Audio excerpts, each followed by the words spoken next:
record the session. And I want to thank everybody for getting on the call tonight. Tonight we're with Dr. Dan Stewart. He is the superintendent of Gainesville ISD, which is north of Dallas. And he's going to talk about his experience with and in Javelina Nation, his path to his current position as a superintendent, and the path to becoming a teacher and coach if you're interested in going that route.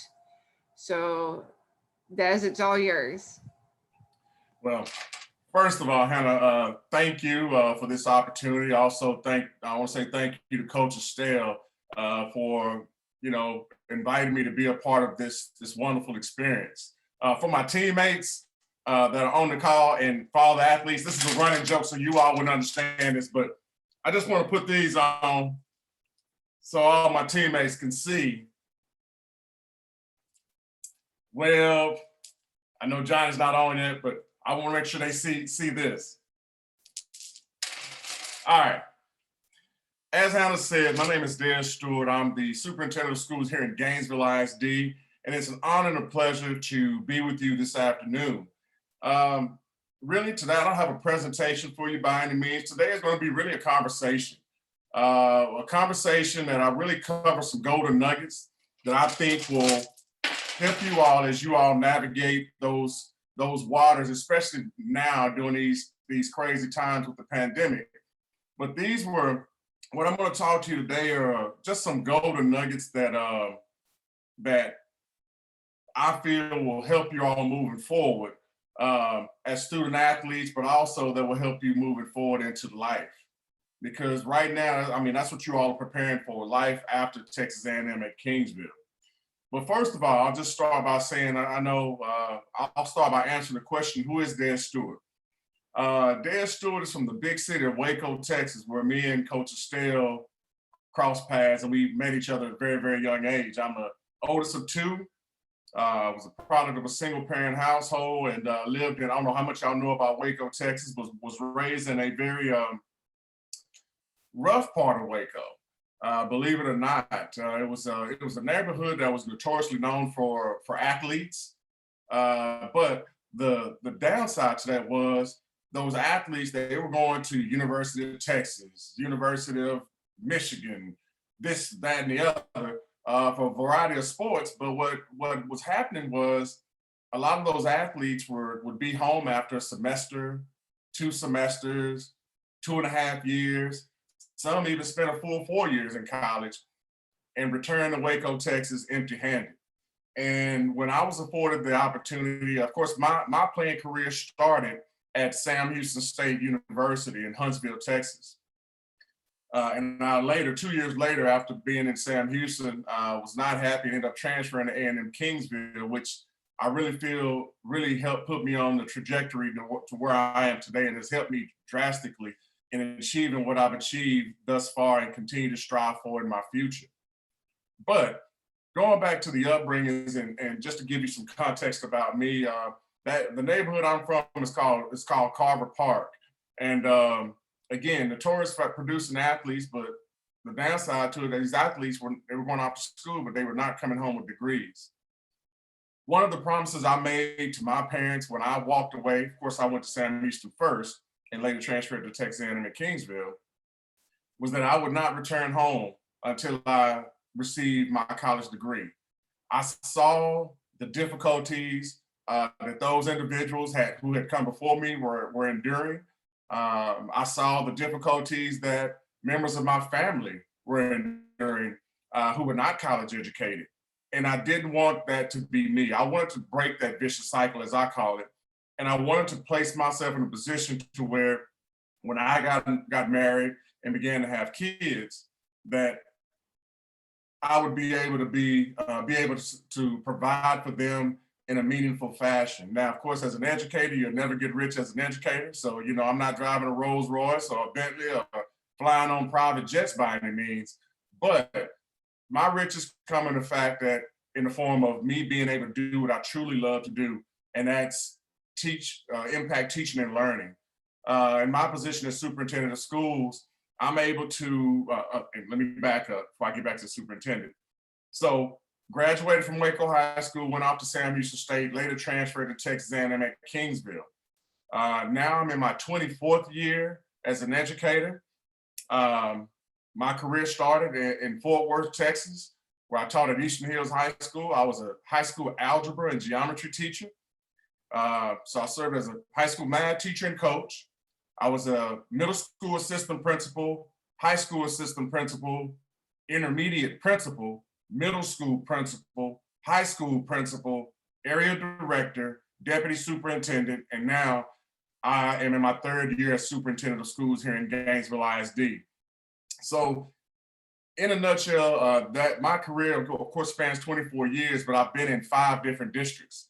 And through all of those districts, I've had a plethora of experiences that I think have helped sharpen my blade to make me more efficient in my current role today. So enough about the professional days. Let's talk about my journey. Again, coming out of Waco, Texas, I was a low D1 recruit coming out of high school, had some offers, Baylor's, A&M, Sam Houston States, etc. But I didn't get offers from, Dukes and Michigans and UTs and all that. And so accepted a full college ride to Sam Houston State University, where I started off in accounting. Got into accounting, and really, because accounting, I knew some people who parents were accountants and they made lots of money, and that's what I had my focus on. Being a kid from the projects and then later Carver Park, it was about trying to build a future for myself. And for me at the time, I thought it was all about money. And I went into a business. I started off as an accounting major because I'm pretty good with numbers. And I quickly realized that was not the avenue for me. It wasn't until I transferred to Texas A&M at Kingsville that really changed the trajectory of my life. It was my second summer. My second year at Kingsville, I stayed in summer school. My first year there, I continued on my business track. And that second summer I was there, I stayed for summer school. It was during that time I had an opportunity to do a little volunteering over at the Boys and Girls Club, and that drastically changed my life in the fact that I really realized as an athlete, I really liked kids and I liked teaching kids. And it was that summer that I changed my degree plan to education, and the rest is history. Now, my journey is a little bit different. I didn't take the traditional 4-year route or whatnot. Like I said, I transferred earlier, but in between Sam Houston and well, actually I had gotten to Sam Houston after I'd gotten to A&M Kingsville. After my first year at A&M Kingsville, after my second year in Kingsville, I'm sorry, I was in a car accident. On I-35 coming out of Waco, got sideswiped by a car, pinned in the car. They had to come get the jaws of life, got me out of the car, rushed to the hospital, cuts, bruises, a little bit of internal bleeding, but nothing, no broken bones or whatnot. But my injuries were severe enough to where I couldn't play basketball. That was the 95-96 year in which we had big plans. And of course, the team went on, and that was the year we won conference that year. But I was unable to play. I gave it a good run. I came back to Kingsville. I was rehabbing in Kingsville, but the rehab coupled with trying to go to school was too much for me at the time, and I ended up having to withdraw from school and go home. So I went home to Waco, Texas, and rehabbed from the injury sustained in that car accident. And once I became fully healed, Coach Bill Carter, who was the coach at the time, as well as Johnny Estelle, who's the current head coach, and a number of my teammates would call and say, "Hey, man, when you coming back to school? When you coming back to school?" And by that time, I was fully healed and I was working, and I was making some pretty good money. I mean, of course, I didn't have any major bills at the time. I was living at home, and I thought all was well. And had it not been for Johnny Estelle and Coach Carter staying on my side and staying after me about getting back into school and finishing my education, who knows where I'd be to this day. So I ended up coming back to school, sat out 95, 96, came back in 97, and finished out 97 through 99 was my last year playing basketball at Texas A&M. 98 was my last year playing basketball at Texas A&M at Kingsville, almost 23 years ago. So I said all that to say this, you know, sometimes life is not gonna, you're not gonna be dealt the perfect hand. You're all gonna be presented with trials and tribulations along the way, whatever that may look like. You know, those that are successful in life are those that are able to meet those challenges head on, but to continue to persevere and to push through when times get hard. You know, it would have been real easy for me to fold my hand and to say, you know what, I gave basketball a shot. I'm at home now. I'm making some decent money for myself. And it would have been real easy for me to say, you know what, this is what I'm going to do for the rest of my life. But because I had friends that cared about me, I had a coach that cared about me. They saw something in me that I didn't see in myself, and they continued to push me, motivate me, and encourage me. And look at me now. You know, the good book says, "Iron sharpeneth iron." And let me repeat that. It says, "Iron sharpeneth iron." What does that mean? That means you surround yourself with like-minded individuals. You surround yourself with people who you can learn something from, but also to people who you can teach something to. And I must say, I was fortunate and blessed in my years at A&M Kingsville, as well as Sam Houston State, that I was surrounded by some young men, young ladies, because I consider our trainers who were young ladies to be part of our team. Our volleyball team. We were one big happy family in Kingsville, one big happy family. And I was able to forge friendships that are still very strong to this day. As y'all look on this call, there's a number of my teammates on this call today in Baton Rouge, Louisiana, you know, Kingsville, Texas, Keller, Texas, Houston, Texas. It's just like yesterday we were in Kingsville. We stay connected with one another. We stay up with one another, but we also continue to encourage each other, even now that we're into our 40s and nearing our 50s, which is kind of scary to think about. But you know, it was because of those young men and young ladies that, again, I can stand before you today and talk about some of the accomplishments that I've been able to achieve in my short time here on this earth. My third bullet point is kind of going to lead into my 4 and 5, which are grades. You know, tell you all a little story about Dan Stewart. I told you all I started my college career at Sam Houston State. I'm the oldest of 2 kids. That's a good question. I'm gonna come to that question too. Well, I'll hit that question right now. Question was, why did I choose Sam over Baylor? I'm from Waco, Texas. And I knew that I needed to grow up. I wanted to grow up. I wanted to get away from home. I wanted to get away from that home influence because many of my teammates from high school were still in Waco.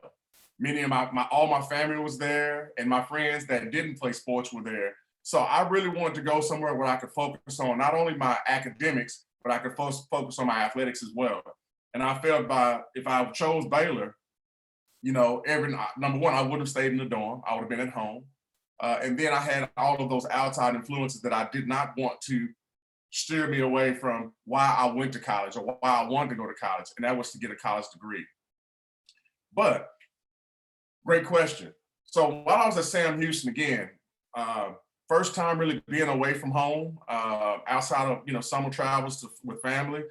When I was at Sam, I was exposed to some things that I wasn't ready for, just to be quite honest with you all. You know, when you go off to college, you no longer have mom and dad to say, "Hey, Des, get up, it's time to go to school," this, that, and the other. At that point, once you step foot on the college campus, it is your sole responsibility that you take care of your academics, but also that you make sure that you're going to class and you're taking care of study hall and things of that nature, because that's now your job. Well, when I was at Sam, again, I came out, I highly recruited. They were on me like white on rice, and I thought I was on top of the world. And I thought coming out of high school, I had a 97.781 GPA, still remember to this day. I thought that I had a grip on studying. You know, when I was in high school, I really didn't study. everything just kind of came natural. I mean, I may study some calculus every blue moon, but for the most part, everything kind of came natural. It wasn't until college that I realized that I didn't know how to study. My freshman year, again, I was doing everything outside of going to class. I mean, I went to class, but I had many long nights, many long weekends, many early mornings, and it caught me in the long run. During the end of my first semester, we had practice on Christmas night, my freshman year, and I'll never forget this. So when we were on campus, the girls were already, they were gone. It was just the boys basketball team on campus. And I hear a knock at my door. It's me and my roommate, we're laying on our bunks watching TV, and it's a knock at the door. So I'm thinking it's one of my teammates. We go open the door. It's my mother. Of course, mom is there. It's Christmas time. No one's on campus. I'm thinking, okay, mom is here. We're going to Walmart. I'm going to get stocked up on all my snacks, get me some money, and this, that, and the other. Mom came in, spoke to my roommate. Mom came in, sat down, and said, "Wait, Des, how was the first semester?" And as I told you, I had many late nights, many early mornings, and very little studying going on during the first semester. But I had never struggled academically. And mom was like, "I got your grades in the mail." She said, "Go ahead and get your stuff." And I'm like, "Huh?" She's like, "Go ahead and get your stuff. Go ahead and pack up your things. You're gonna go back to Waco. You can go to MCC, which is the community college in Waco, and you're gonna get on a job." And I'm like, "Mom, what are you talking about?" My mom pulled out my grades and said, "You had a 1.5, had a 1.25 my first semester in college." She said, "You're wasting these people's money." She said, "There is some young man out there that would take full advantage of this scholarship, and you're not taking advantage of it. So we're going to go ahead and let them reclaim their scholarship, and they can give that scholarship to another deserving young man." And when I tell you, I'm a man's man, but I have no problem with crying. And I'm telling you, I broke down crying right there in front of my mom, in front of my roommate, and begged her for another opportunity, because I had not taken why I was in college seriously. And she said, "Okay, I'm going to give you another semester. You don't pull these grades up, you're coming back home." So to make a long story short, from the second semester all the way through my doctorate degree, I had a 3 point or better from the second semester all the way through my doctorate level courses. So it took that experience that my mom threatened to take me home and to relinquish my scholarship to really make me focus on the importance of my grades, because it's hard to recoup when you fall behind. And that's what I did. I fell behind my first semester, and I spent the greater part of the next 2 to 3 years trying to get my cumulative GPA where it needed to be, and that was above a 3 point. My fourth talking point, and again, if you have any questions, please put them in the chat, and I'll be more than happy to address them. I'll work them in as I talk. How long did it take you to get back from 1.5? It took me 2 years, 2 full years to get my GPA back, and that's going fall, spring, and summer. All it takes is that one bad semester to wreck your GPA. And that's why I'm pretty sure you hear your coaches, you hear Mrs. Lance stress the importance of you taking care of your business in the classrooms. If you need to go to study hall, trust me, you need to go. That was my problem during my freshman year. I was too proud to go to study hall. Because I came in with such a high school GPA, I didn't have to go to mandatory study hall as a freshman. And that ended up being what bit me in the butt. But believe you me, from that point forward, I went to study hall. I went to academic labs. When I had problems or questions, I went and visited professors during their office hours. And that helped keep me on the straight and narrow, and it helped me to close that gap that I created for myself. Okay, now I took a break. I got my bachelor's degree in '99. I began teaching and coaching. I knew that I wanted to get into administration. I wanted to become an assistant principal. So I got my bachelor's degree in '99 from Texas A&M at Kingsville. I got my master's degree in 2005 from Prairie View A&M university, and I got my doctorate in 2015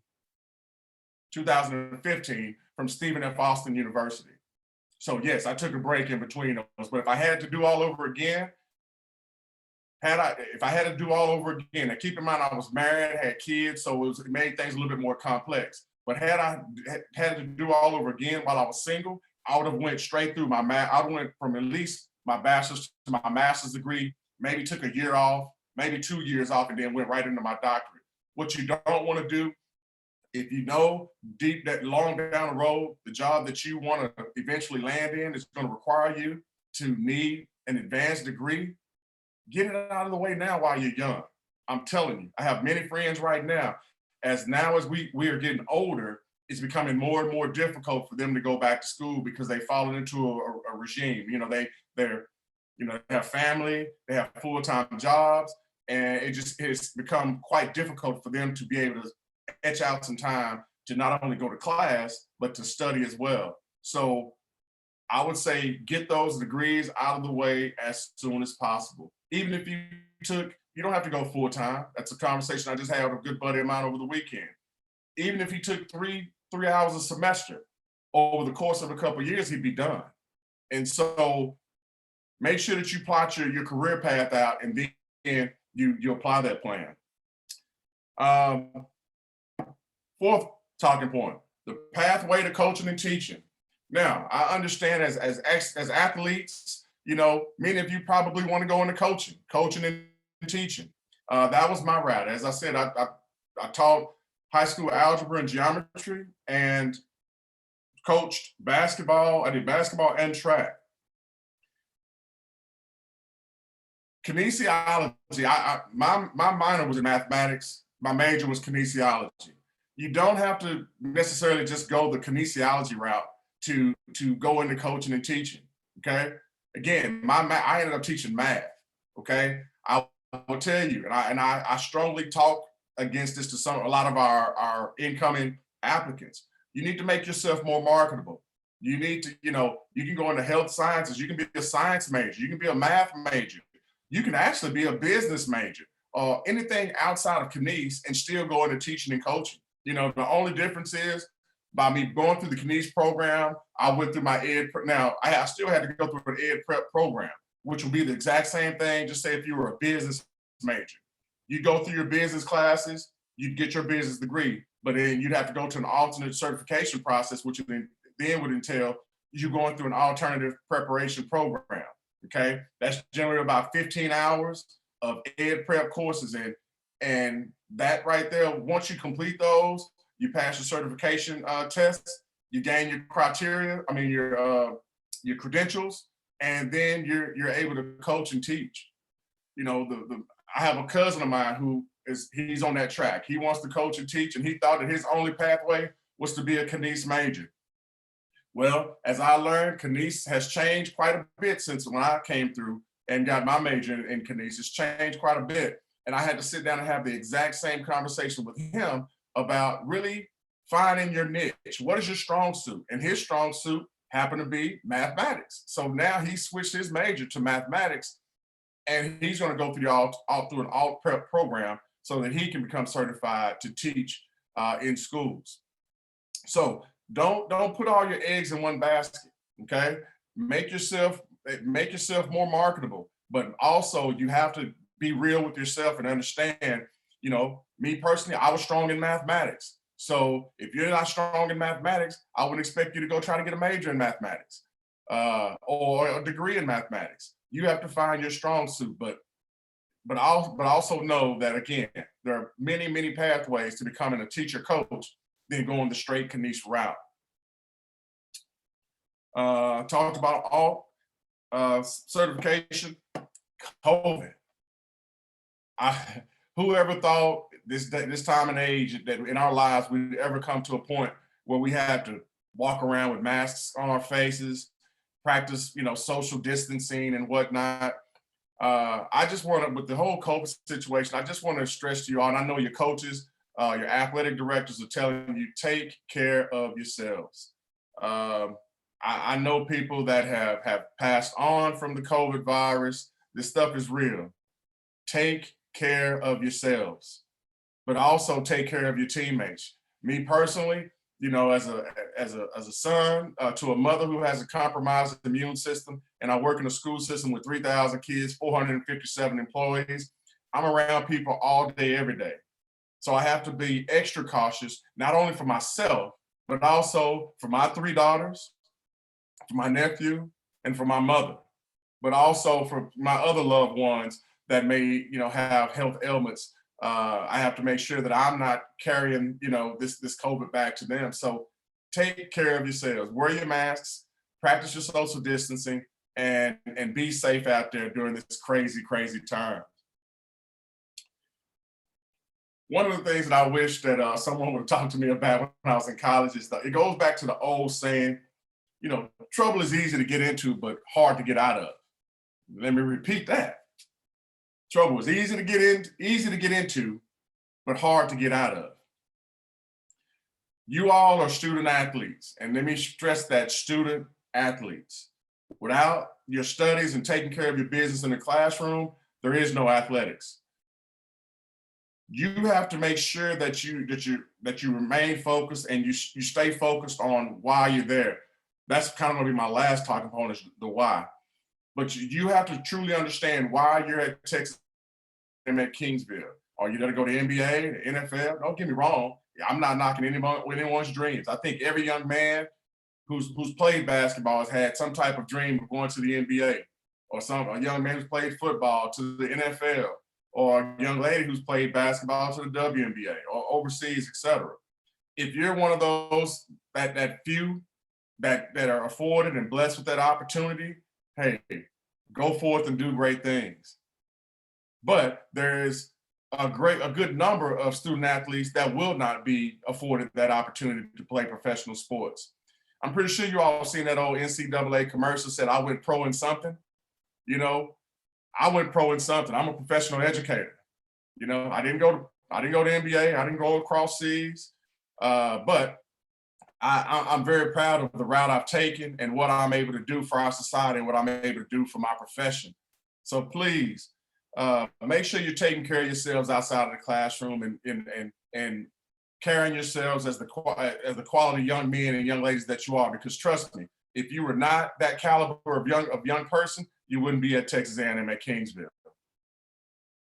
Talking point number 8, your resources. As I mentioned earlier, you know, I can pick up the phone on any given date and call any of these guys that I played ball with that's on this call this afternoon, as well as a whole slew of others that I played ball with that are not on this call today. You know, that's my family. Those are my guys that, you know, I've learned lots from. Hopefully I've taught them something. But most importantly, you know, we hold each other accountable. As you all continue to climb up that ladder and are working towards really kind of setting up the next 5 years of your life after Texas A&M at Kingsville, it's important that you utilize the resources around you. If you could, find your mentor.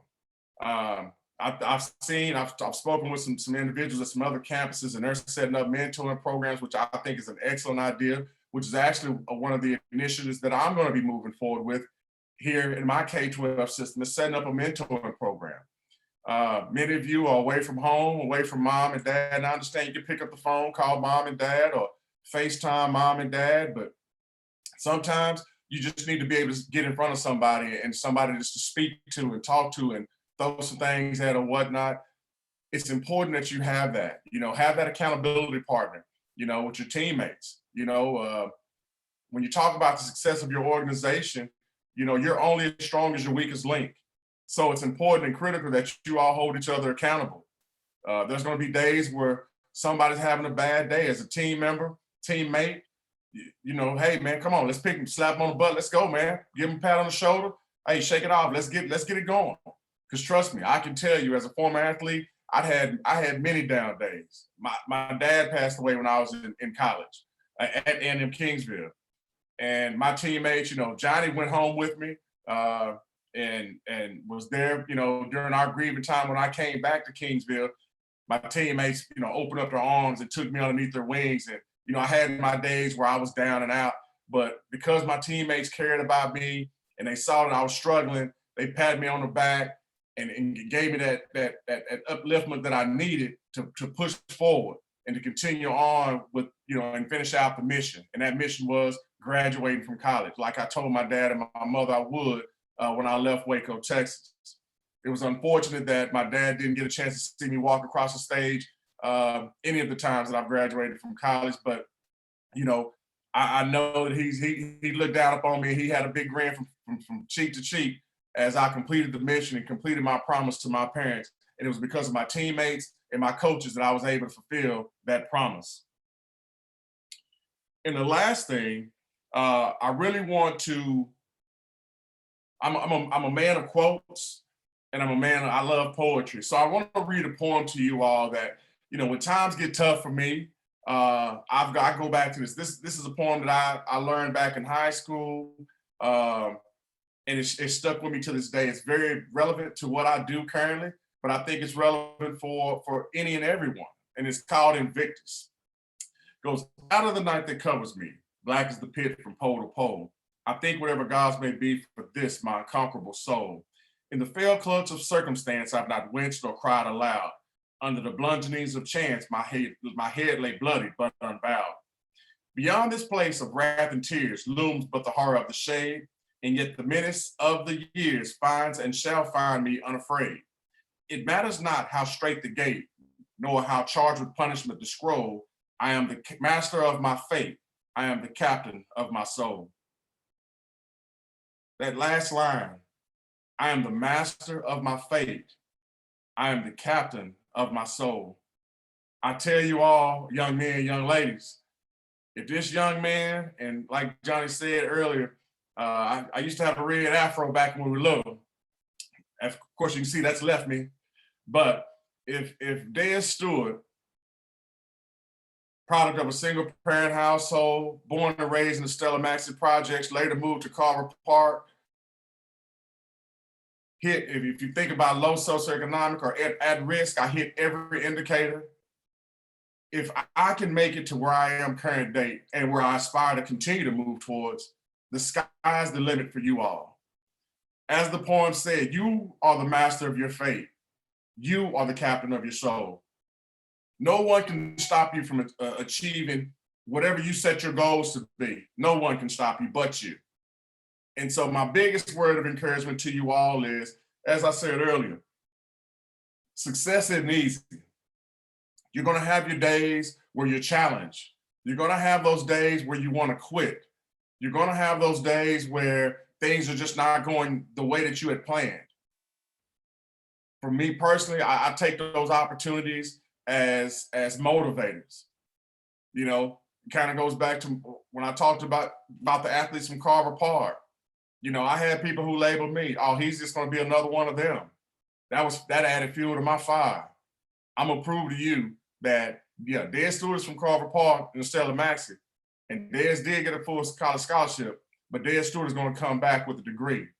Not only did I come back with a bachelor's degree, became the second person in my family to graduate with a bachelor's degree. I became the first person in my family to get a master's degree and the first person to get a doctorate degree. So I think for this little used to be redhead kid from the Stella Maxey projects in Carver Park, I think I did all right for myself.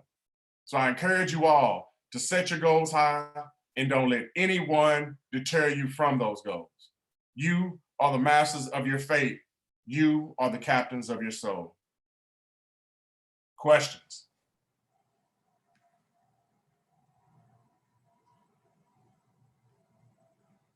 Does anybody have any questions? You don't have to unmute. You can just type in the chat box as well.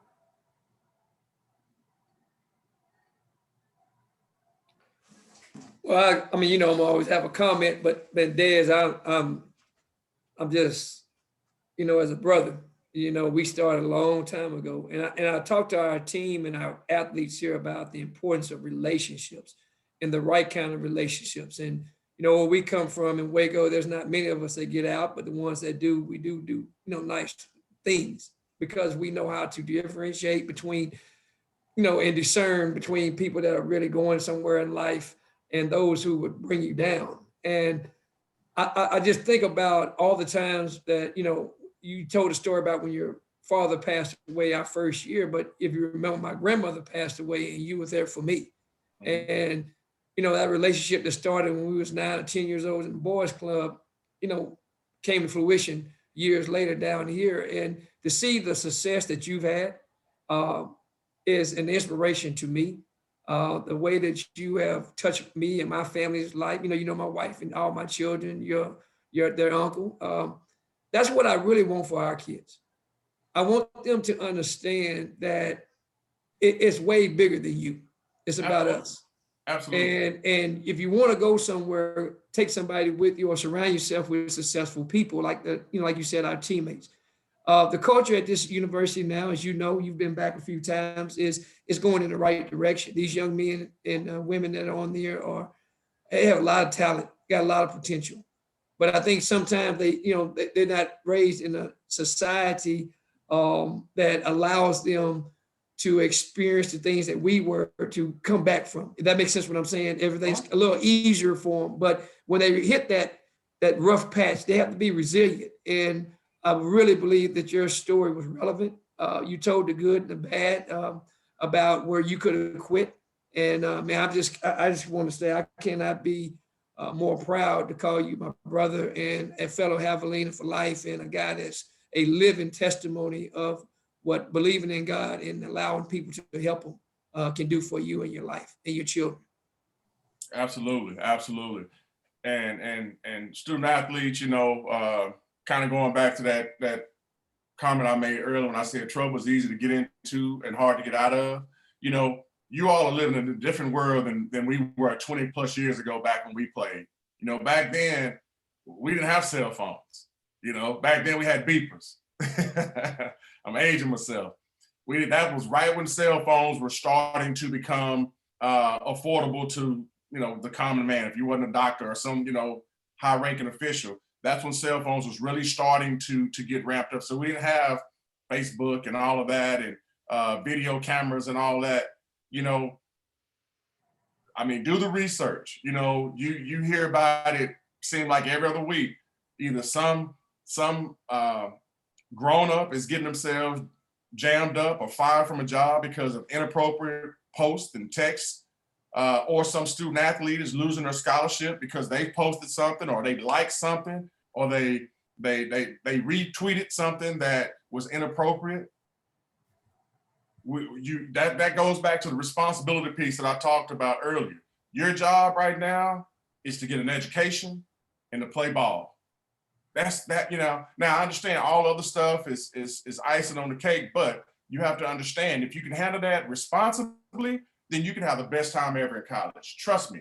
I went to Sam Houston State. I was an hour from Houston, an hour from A&M, an hour from Prairie View. I was right in the mix. But when I came to Kingsville, it took some adjusting my first year because I was from Central Texas. I had never been past San Antonio. But when I tell you, when I gave Kingsville a shot and really bonded with my teammates and really were able to sit down with my brothers and my sisters and just enjoy college life, I had the best time of my life in all of my college years at A&M Kingsville. And as I said earlier, I owe a lot of what I've been able to achieve to those guys. I was making mention to Mrs. Lance earlier. Ruben can too. Ruben can too. Ruben used to bust our chops as well. Even though I was a basketball player, we still worked with Ruben as our head trainer. And Ruben poured into me. If he saw you doing wrong, he was gonna get on you. It was that village mentality that helped keep us all on that straight and narrow. Coach Harms, if he saw you getting out of line, he was the head football coach. He'd get on you. Not that he's trying to demean you by any means. He's just trying to steer you in the right direction, understanding that me, Dan Stewart, I'm 6 hours away from Waco, Texas. So right now, they're my quasi parents, all of them.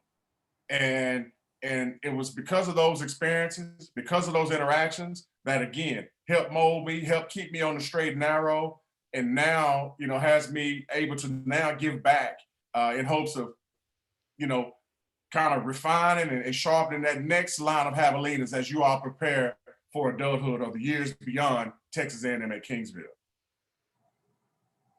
Y'all give me some questions. I know some, give me at least 3 questions. Somebody give me some questions. Y'all got me, I done got all dressed up. Come on now, give me some questions.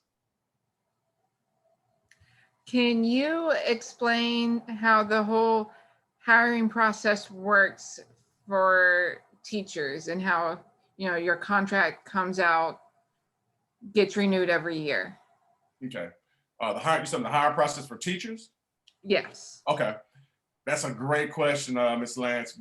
Great question. Before we hire, of course, you have to apply, you have to have all your credentials in place, or you have to be in an alternative certification program. It's key that you do your homework, because some school districts will not hire you if you're in an alternative certification program, okay? Some school systems will only hire you if you are fully credentialed, okay? Some, like my district, smaller district, we hire people who are going through the alternative certification process.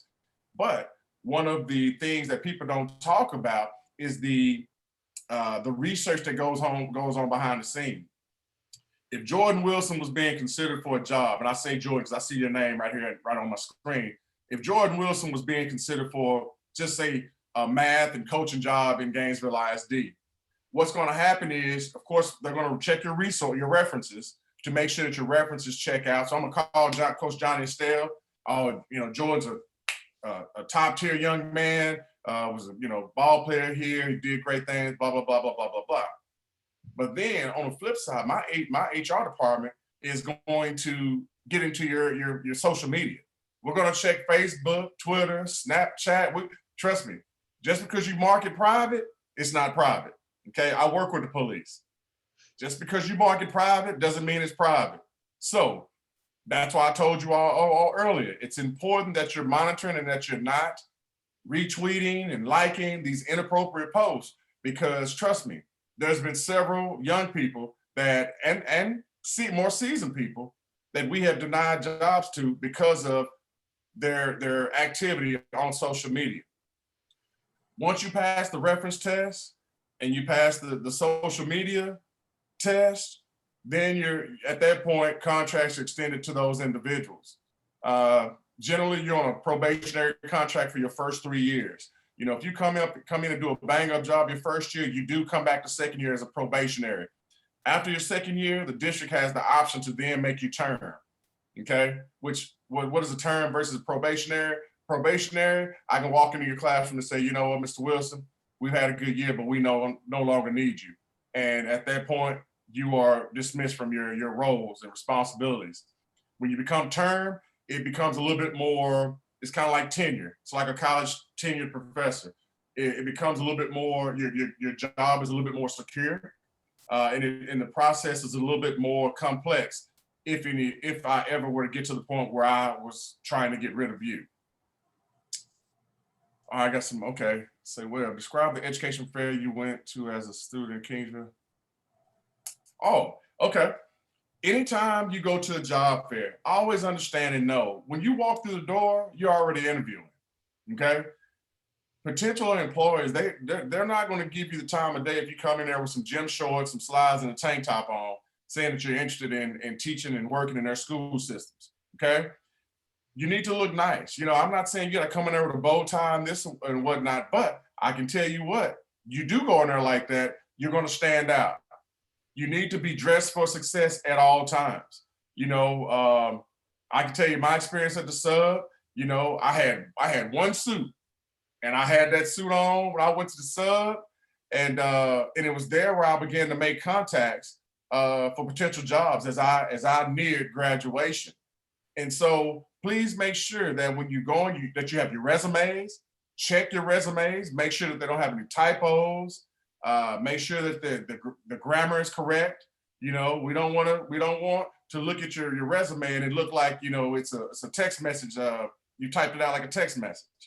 I see that so much nowadays as I'm looking through resumes with our potential teachers coming in with resumes that are not grammatically correct. So make sure your grammar is correct. Make sure your info is correct. But most important, like I said, make sure that you carry yourself like the professional that you aspire to be. I'm a firm believer, and you project what you expect. Let me repeat that. You project what you expect. What you see today is, this is how I go to work each and every day. I'm suited and booted from head to toe because I want my kids to see, I want them to see, think positive things of me. And I want them to see that, hey, Dr. Stewart looks good today. I had a young man, a kindergartner, come up to me the other day, touched me, but almost brought me to tears. He knew I was a superintendent, but he didn't quite know what the superintendent does. And so I took some time out and I explained to him briefly what I did. And the young man turned to me and he said, Dr. Stewart, I want to be like you when I get big. Almost brought me to tears. But you project what you expect. Make sure that you're on your A game, that you look the part as you go to these different career fairs and have your resume correct and ready to go. Reese says, how hard was it to put basketball in the past as a player? And do you have any regret? I have absolutely no regret, Reese. Basketball did for me what I intended for it to do, and that was for it to pay for my college education. Now, again, had I been afforded the opportunity to extend my playing days, now I could have gone across seas. We had a couple teammates that went and played overseas, but my thing, to be quite honest with you, was I had to look at it like this. Go overseas to any spot, coming from A&M Kingsville, not like I'm coming from Duke, because that's going to be a huge discrepancy there, because you could be a role player coming from Duke and go to, and I'll just say Spain, go over there and make $400,000 because you came from Duke. You can be from A&M Kingsville and be a better player and go over there and make $40,000. And that's the grim reality. So I figured, okay, go across seas for 9-10 months, make $40,000 when I can, or honor my promise that I made to my parents, and my dad had already passed. Honor the promise that I made to my parents, graduate from college, and be able to make $50,000 here in the States. Well, for me, that's a no-brainer. You just don't get in the car and drive home from Spain. You're gone 9 to 10 months out of the year. And so for me, I have absolutely no regret. Basketball did for me what I intended for it to do, and that was for it to pay for my college my college education, and also to allow me to travel the world for free. I mean, I got to go play basketball, and when I was at Sam, University of Miami, UConn, you name it, we went a little bit everywhere. And at Kingsville, we went a little bit everywhere as well. And so that for me was my big takeaway. In addition to the additional brothers and sisters that I gained along the way, basketball did all of what I intended for it to do for me. Great question. Sammy Brooks, what do you think was the main thing that helped you be different and stay on track to get your degree, being you saw everyone else around you go to college and come back without a degree? That's a great question, Sammy. My thing is, again, I love a challenge. I love a challenge. And again, I forgot to hit on my why, which I'm gonna come back to that after I answer your question. I saw that as a challenge. I like being the underdog in the fight. People had this perception of guys that came out of East Waco as, oh, they're stellar athletes, but they're, as far as academics go, they're subpar. And again, I learned from those guys that came before me, and I wanted to make sure that I proved those naysayers that regardless of where you're from, what you look like, you can be successful if you apply yourself, make good decisions, and you keep your nose clean. Now, I'm not going to sit here and say I was just a squeaky clean kid. I'm going to be real with you. I made my fair share of mistakes. I learned from my mistakes, and I made sure that I didn't repeat those mistakes. Fortunately for me, I never made a mistake too big that I couldn't rebound from. Of course, in today's day and age, some of the same mistakes that I made back then, you don't rebound from. And so I'm thankful and grateful for the man upstairs for seeing the other side of me and providing me with that second chance to get it right. And I vowed to myself that I would never make those same mistakes again. So, but also what also helped me stay on track, Sammy, was the fact that I had teammates that held me accountable. It goes back to that accountability partner. My teammates, we all had goals on becoming college graduates, and we talked about graduation. We talked about life after graduation. We talked about, once we got out of college and we got married, we're going to travel together and do things like bring our families together. And we did that, and we'll continue to do that. Those gentlemen held me accountable. And when there was those days when I didn't want to go to class, again, me and Johnny were roommates. Those days I didn't want to go to class. Johnny was like, come on, man, we got to go to class. Come on, we got to go. And I got up, got myself together, and went on to class. If I didn't have that in my life, or I didn't have a Michael Webb or Tito Oliveris or Kevin Howard, guys that would pull me up when I fell down and out and I felt weak and I wanted to give up, I wouldn't have made it. So those, the competitor in me, but also having that, my wolf pack, my accountability partners, my teammates, my family, my brothers, those two items. I mean, of course, I had my family pushing me, but that, family is going to be family. But outside of my family, those were the two biggest motivators for me to graduate college. And one thing that I forgot to talk about in my talking points was, you all not only just said, while you're a student athlete at Texas A&M at Kingsville, when your playing days are over and you've transitioned to the other side, whether you're blessed to go continue your career on a professional level, or you continue on, to pursue a master's degree, or you graduate from college and you start your careers, you have to understand your why.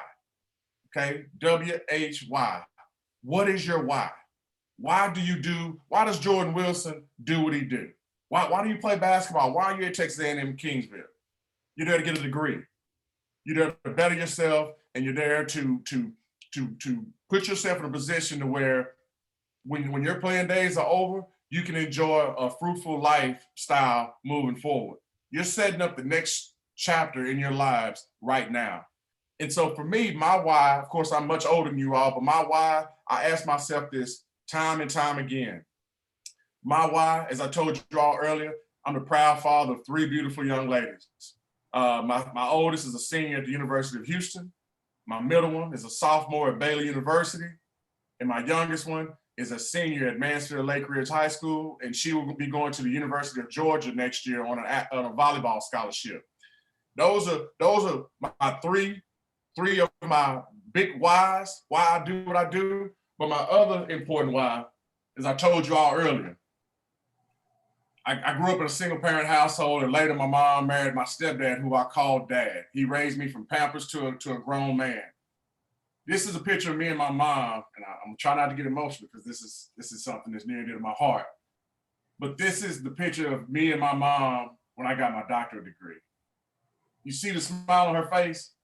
You would swear that she just graduated with her doctorate degree. And she did, because she was behind me every step of the way. This woman has sacrificed, given it all to provide for me and my younger brother. And that goes back to the promise that I made back when I left after high school, was that I'm not coming back until I have a degree. Well, at that particular moment, I just finished my 3rd degree. And I can't tell you, just to hear my mom tell you, Des, I'm proud of you. I'm proud of you. That, as a grown man right now, that brings me to tears. So always understand that what you do, it's bigger than you. You have a circle of influence outside of your accountability partners. You got families, you got moms, you got dads, you got grandmas, you got grandpas that live vicariously through you. Mom may not have a degree. Dad may not have a degree. Again, as I told you, I was the 2nd person in my family to get a bachelor's degree, the first to get a master's, and the first to get a doctorate. I had the pressure of the world on my shoulders, and I wanted that pressure. I wanted to show the younger generations behind me that regardless of where you come from, success is achievable. Again, you just have to apply yourself, you have to keep your nose clean, and you got to be willing to work your butt off. Which I'm gonna hit this quote, and I'm gonna come to your Marcus. I'm gonna come to your question. There's a quote by Derek Jeter, and this is something I also I live by. It says, there may be people that have more talent than you, but there's no excuse for anyone to work harder than you do. Internalize that. There may be people that have more talent than you, but there's no excuse for anyone to work harder than you. That says a mouthful right there. As I came out of Texas A&M at Kingsville, you know, I didn't care if you had a degree from Duke, Yale, Harvard, Pennsylvania, MIT. I put my degree up against any of them. Because when it's all said and done, when we get down in the office, you know, unfortunately, you're not gonna smell the popcorn popping in the office. But when it's time to get in there and get after it, you best believe Dan Stewart's gonna be in the mix. And you better be ready to come with it. All right, Marcus says, how was the process of getting a job after finishing college? Marcus, I set all that up while I was in college. I went to that job fair that they host over in the sub. I went over there in my one suit that I had. And even if you don't have a suit, put a collared shirt on, some nice slacks. Don't go in there with some Jordans on, some slides and shorts. Go in there like you're ready to get a job.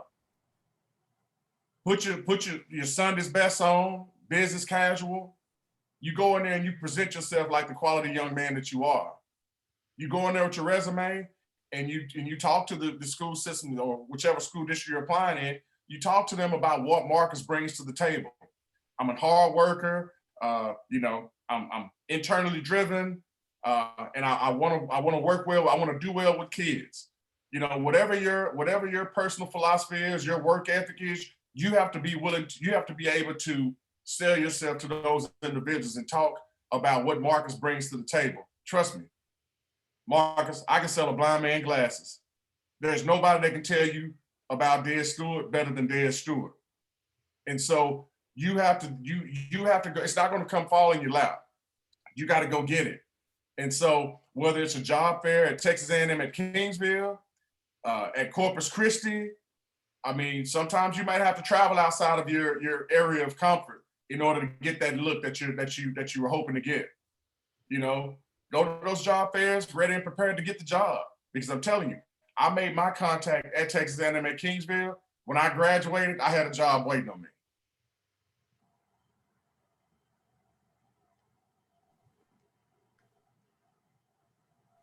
Preguntas. No más, no menos. Yo comprendo español un muy poquito.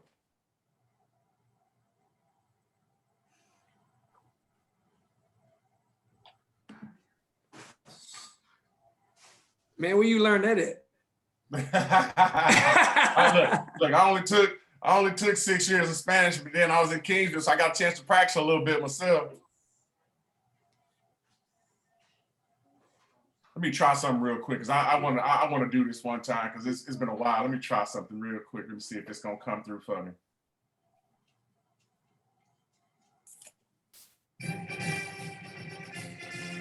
It's game time, baby.